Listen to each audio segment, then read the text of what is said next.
ದೇಶದ ವಿವಿಧ ರಾಜ್ಯಗಳ ಸಚಿವರ ಮೇಲಿನ ಕೇಸ್ಗಳು ರಿವೀಲ್ ಆಗಿರುವಂತ ಸಮಯ ಇದು. ಅಸೋಸಿಯೇಷನ್ ಡೆಮಾಕ್ರೆಟಿಕ್ ರಿಫಾರ್ಮ್ಸ್ ಎಡಿಆರ್ ಕೊಟ್ಟಿರುವಂತ ಮಾಹಿತಿ ಅಥವಾ ವರದಿಯ ಪ್ರಕಾರ ಯಾವ್ಯಾವ ಪಕ್ಷದ ಸಚಿವರ ವಿರುದ್ಧ ಎಷ್ಟು ಕೇಸ್ಗಳಿದ್ದಾವೆ, ಏನ್ ಕೇಸ್ಗಳಿದ್ದಾವೆ ಅದ್ರ ಬಗ್ಗೆ ಮಾಹಿತಿ ಬಹಿರಂಗ ಆಗಿದೆ.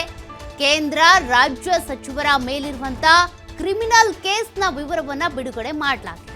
ಜನಸಾಮಾನ್ಯರ ಕೇಸ್ಗಳು ಬಿಡಿ, ಪ್ರತಿನಿತ್ಯವೂ ಕೂಡ ಟಿವಿ ಮಾಧ್ಯಮಗಳಲ್ಲಿ ಎಲ್ಲ ಕಡೆ ಕೂಡ ಬರ್ತಾ ಇರುತ್ತೆ. ಬಟ್ ಮಂತ್ರಿಗಳ ಕೇಸ್, ಅವರ ವಿರುದ್ಧ ಇರುವಂಥ ಕೇಸ್ಗಳು ಹೇಗೆ ಗೊತ್ತಾಗುತ್ತೆ ಅಂದರೆ, ಅವರು ಎಲೆಕ್ಷನ್ಗೆ ಕಂಟೆಸ್ಟೆಂಟ್ ಮಾಡುವ ಮೊದಲು ನಾಮಪತ್ರ ಏನು ಸಲ್ಲಿಕೆ ಮಾಡ್ತಾರೆ, ಆಗ ಅವರ ಪೂರ್ತಿ ಸಂಪೂರ್ಣ ವಿವರವನ್ನು ಕೊಟ್ಟಿರ್ತಾರೆ.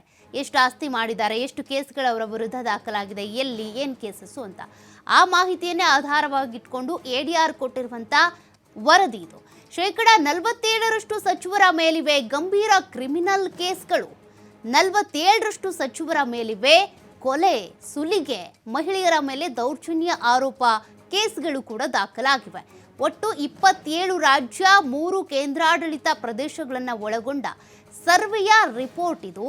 ಸರ್ವೆಯಲ್ಲಿ ಕೇಂದ್ರ, ರಾಜ್ಯ 643 ಸಚಿವರ ಮೇಲಿನ ಕೇಸನ್ನು ಪರಿಶೀಲನೆ ಮಾಡಲಾಗಿದೆ. ಎಡಿಆರ್ ಕೊಟ್ಟಿರೋ ರಿಪೋರ್ಟ್ ಇದು. ಈ ವೇಳೆ 302 ಮಂದಿ ಸಚಿವರ ಮೇಲೆ ಕ್ರಿಮಿನಲ್ ಪ್ರಕರಣಗಳು ಇರೋದು ಬೆಳಕಿಗೆ ಬಂದಿದೆ. ಎಲ್ಲ ಅಂಶಗಳನ್ನ ಕೂಡ ನೀವು ಗ್ರಾಫಿಕ್ಸ್ ಅಲ್ಲಿ ಗಮನಿಸ್ತಾ ಇದ್ದೀರಾ. 174 ಸಚಿವರ ಮೇಲೆ ಗಂಭೀರ ಕ್ರಿಮಿನಲ್ ಕೇಸ್ಗಳು ದಾಖಲಾಗಿವೆ. 72 ಕೇಂದ್ರ ಸಚಿವರ ಪೈಕಿ 29 ಮಂದಿ ಮೇಲೆ ಕ್ರಿಮಿನಲ್ ಕೇಸ್ ಇವೆ. ತಾವು ಚುನಾವಣಾ ಆಯೋಗಕ್ಕೆ ಸಲ್ಲಿಕೆ ಮಾಡಿರುವಂಥ ಅಫಿಡವಿಟ್ನಲ್ಲೇ ಉಲ್ಲೇಖ ಮಾಡಿದ್ದಾರೆ. ಆಂಧ್ರ ಪ್ರದೇಶ, ತಮಿಳುನಾಡು, ಕರ್ನಾಟಕ, ಪಂಜಾಬ್, ತೆಲಂಗಾಣ, ದೆಹಲಿ, ಪುದುಚೇರಿ ಸೇರಿದಂತೆ ಪಂಜಾಬ್ನಲ್ಲಿನೇ ಹೆಚ್ಚು ಕ್ರಿಮಿನಲ್ ಕೇಸ್ಗಳು ದಾಖಲಾಗಿರೋದು.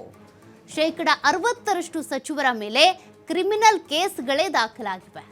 ಜಮ್ಮು ಮತ್ತು ಕಾಶ್ಮೀರ ಹಾಗೂ ಹರಿಯಾಣ ಮತ್ತು ನಾಗಾಲ್ಯಾಂಡ್, ಉತ್ತರಾಂಚಲದಲ್ಲಿ ಸಚಿವರ ಮೇಲೆ ಒಂದೇ ಒಂದು ಕೇಸ್ ಇಲ್ಲ. ಇದು ಖುಷಿ ವಿಚಾರ. ಬಟ್ ಕರ್ನಾಟಕವು ಕೂಡ ಕ್ರಿಮಿನಲ್ ಕೇಸ್ಗಳನ್ನು ಹೊಂದಿರುವವರ ಸಚಿವರಿದ್ದಾರೆ ಅನ್ನೋದೇನಿದೆ, ಇದು ಬೇಸರದ ವಿಚಾರ. ಹಾಗಾದರೆ ಯಾವ ಪಕ್ಷದವರ ಮೇಲೆ ಹೆಚ್ಚು ಕೇಸ್ಗಳಿದ್ದಾವೆ ಅದನ್ನು ಕೂಡ ನೀವು TV5 ಸ್ಕ್ರೀನ್ನಲ್ಲಿ ಗ್ರಾಫಿಕ್ಸಲ್ಲಿ ಗಮನಿಸ್ಬೋದು. BJP 336 ಸಚಿವರಿದ್ದಾರೆ. ಅದರಲ್ಲಿ 136 ಮಂದಿ ಮೇಲೆ ಕೇಸ್ಗಳು ದಾಖಲಾಗಿವೆ. ಬರೋಬ್ಬರಿ 88 ಸಚಿವರ ಮೇಲೆ ಗಂಭೀರ ಕ್ರಿಮಿನಲ್ ಕೇಸ್ಗಳೇ ಇರುವಂಥದ್ದು. ಅಂದರೆ ಕೊಲೆ, ಅತ್ಯಾಚಾರ, ಮಹಿಳೆಯರ ಮೇಲೆ ದೌರ್ಜನ್ಯ, ಇಂತಹ ಕೇಸ್ಗಳು. ಇನ್ನು ಕಾಂಗ್ರೆಸ್ನಲ್ಲಿ ಇರೋದು 61 ಸಚಿವರು. ಅದರಲ್ಲಿ 45 ಮಂದಿ ಸಚಿವರ ಮೇಲೆ ಕೇಸ್ಗಳಿವೆ. ಕಾಂಗ್ರೆಸ್ನ 18 ಮಂದಿ ಮೇಲೆ ಗಂಭೀರ ಕ್ರಿಮಿನಲ್ ಕೇಸ್ಗಳೇ ದಾಖಲಾಗಿವೆ. ಇನ್ನು DMK ಅಂತ ಬಂದಾಗ 31 ಸಚಿವರ ಪೈಕಿ 27 ಸಚಿವರ ಮೇಲೆ ಕೇಸ್ಗಳಿವೆ. ತಮಿಳುನಾಡು DMKಯ 14 ಮಂದಿ ಮೇಲೆ ಗಂಭೀರ ಕ್ರಿಮಿನಲ್ ಕೇಸ್ಗಳು ದಾಖಲಾಗಿವೆ. TMCಯ 40 ಸಚಿವರಲ್ಲಿ 13 ಮಂದಿ ಮೇಲೆ ಕೇಸ್ ಇವೆ. TMCಯ 8 ಸಚಿವರ ಮೇಲೆ ಗಂಭೀರ ಕ್ರಿಮಿನಲ್ ಪ್ರಕರಣಗಳೇ ದಾಖಲಾಗಿವೆ. TDP 23 ಸಚಿವರಲ್ಲಿ 22 ಸಚಿವರ ಮೇಲೆ ಕೇಸ್ಗಳಿವೆ. ಅದರಲ್ಲಿ ಒಬ್ಬರು ಸಚಿವರು ಮಾತ್ರ ಸೇಫ್ ಆಗಿರೋದು ನೋಡಿ. 13 ಮಂದಿ ಮೇಲೆ ಕ್ರಿಮಿನಲ್ ಪ್ರಕರಣಗಳೇ ದಾಖಲಾಗಿರೋದು. ಇನ್ನು AAP ಆಪ್ 16 ಸಚಿವರಿದ್ದಾರೆ. ಅದರಲ್ಲಿ 11 ಸಚಿವರ ಮೇಲೆ ಕೇಸ್ಗಳಿವೆ. ಆಪ್ನ 5 ಸಚಿವರ ಮೇಲೆ ಗಂಭೀರ ಕ್ರಿಮಿನಲ್ ಕೇಸ್ಗಳು ದಾಖಲಾಗಿದ್ದಾವೆ. ನೋಡಿ, ನಮ್ಮ ಜೊತೆಗೆ ಇರುವಂಥ ಅಂದರೆ ಸಚಿವರೇನಿದ್ದಾರೆ ಅವರಿಂದ ನಾವು ಸೌಲಭ್ಯಗಳನ್ನು ಪಡ್ಕೊಳ್ಬೇಕು ಅಂತೀವಿ, ಅಥವಾ ಕೇಂದ್ರದಿಂದ ರಾಜ್ಯಕ್ಕೆ ಆ ಯೋಜನೆ ಈ ಯೋಜನೆಯನ್ನು ಅವರು ತರಬೇಕು ಅಂದ್ಕೊಳ್ತೀವಿ. ಬಟ್ ಅವರು ಎಲ್ಲದರಲ್ಲೂ ಪರ್ಫೆಕ್ಟಾ ಅಂತ ನೋಡಿದಾಗ ಇಲ್ಲ. ಅವರು ಕೂಡ ಅತಿ ಹೆಚ್ಚು ಆಸ್ತಿಯನ್ನು ಸಂಪಾದನೆ ಮಾಡಿರ್ತಾರೆ. ಆಸ್ತಿ ಸಂಪಾದನೆ ಮಾಡೋದಕ್ಕೆ ಅವರು ಕೂಡ ಕಳ್ಳ ಮಾರ್ಗ ಹಿಡಿದಿರ್ತಾರೆ, ತಪ್ಪು ಮಾರ್ಗ ಹಿಡಿದಿರ್ತಾರೆ. ಅಷ್ಟೇ ಅಲ್ಲ, ಕೊಲೆ ಮಾಡಿರ್ತಾರೆ, ಸುಲಿಗೆ ಮಾಡಿರ್ತಾರೆ, ಅತ್ಯಾಚಾರ ಕೇಸ್ಗಳು ಕೂಡ ಅನೇಕರ ಮೇಲಿವೆ, ಮತ್ತು ಮಹಿಳೆಯರ ಮೇಲೆ ದೌರ್ಜನ್ಯ ಮಾಡಿದಂಥ ಕೇಸ್ಗಳು ಕೂಡ ಇವೆ. ಅದರಲ್ಲಿ ಕರ್ನಾಟಕ ಇರ್ಬೋದು, ತಮಿಳುನಾಡು ಇರ್ಬೋದು, ಆಂಧ್ರ ಪ್ರದೇಶ ಇರ್ಬೋದು, ಇದ್ಯಾವುದೂ ಕೂಡ ಹೊರತಾಗಿಲ್ಲ. ಜಮ್ಮು ಕಾಶ್ಮೀರ, ಉತ್ತರಾಂಚಲ ಸೇರಿದಂತೆ ನಾಗಾಲ್ಯಾಂಡ್, ಇಲ್ಲಿ ಸಚಿವರ ಮೇಲೆ ಯಾವುದೇ ಒಂದೇ ಒಂದು ಕೇಸ್ಗಳಿಲ್ಲ. ಇದು ಒಂದು ಖುಷಿಯಾದಂಥ ವಿಚಾರ.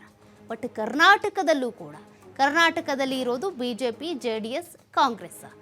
ಇದರಲ್ಲಿ BJP ಹಾಗೂ ಕಾಂಗ್ರೆಸ್ನ ಸಚಿವರ ಮೇಲೆ ಇರುವಂಥ ಕೇಸ್ಗಳನ್ನು ನೀವು ಗಮನಿಸ್ತಾ ಇದ್ದೀರಾ. ಯಾವ್ಯಾವ ಪಕ್ಷದ ಸಚಿವರ ಮೇಲೆ ಎಷ್ಟೆಷ್ಟು ಕೇಸ್ಗಳಿದ್ದಾವೆ ಅಂತ. ಅಂದರೆ ಒಟ್ಟು ಎಷ್ಟು ಜನ ಸಚಿವರಿದ್ದಾರೆ, ಅವ್ರ ವಿರುದ್ಧ ಎಷ್ಟು ಸಚಿವರ ವಿರುದ್ಧ ಕೇಸ್ಗಳು ದಾಖಲಾಗಿವೆ. ಅದರಲ್ಲೂ ಈ ಗಂಭೀರವಾದಂಥ ಕ್ರಿಮಿನಲ್ ಕೇಸಸ್ಗಳು, ಕೊಲೆ, ಅತ್ಯಾಚಾರ, ಮಹಿಳೆಯರ ಮೇಲೆ ಮಾಡಿದಂಥ ದೌರ್ಜನ್ಯ, ಇಂತಹ ಕೇಸ್ಗಳು ದಾಖಲಾಗಿರೋದು.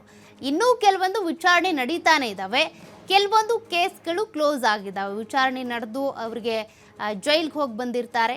ಅಂಥ ಕೇಸ್ಗಳು ಕೂಡ, ಇನ್ನು ಕೆಲವೊಂದು ಸಕ್ರಿಯ ಪ್ರಕರಣಗಳು ಕೂಡ ದಾಖಲಾಗಿದ್ದಾವೆ. ಅದೆಲ್ಲದರ ಡೀಟೇಲ್ಸನ್ನು ಕೂಡ ನೀವು ಗಮನಿಸ್ತಾ ಇದ್ದಾರೆ. ಬಟ್ ಈ ಒಂದು ವರದಿಯಿಂದ ಯಾರೂ ಕೂಡ ಇನ್ಸ್ಪೈರ್ ಆಗೋದಕ್ಕೆ ಹೋಗಬೇಡಿ. ಅಂದರೆ ಮಂತ್ರಿಗಳೇ ಇಂಥ ಕೆಲಸ ಮಾಡ್ತಾರೆ, ನಾವ್ಯಾಕೆ ಮಾಡಬಾರ್ದು ಅಂತ ದಯವಿಟ್ಟು ಅಂದ್ಕೊಳ್ಳೋದಕ್ಕೆ ಹೋಗಬೇಡಿ. ನೀವು ಇಂಥ ಕೇಸ್ಗಳಲ್ಲಿ ತಗಲಾಕೊಳ್ಳೋದಕ್ಕೆ ಹೋಗಬೇಡಿ. ಆರೋಪಗಳು ಬರದೇ ಇರೋ ರೀತಿ ನೋಡ್ಕೊಳ್ಳಿ.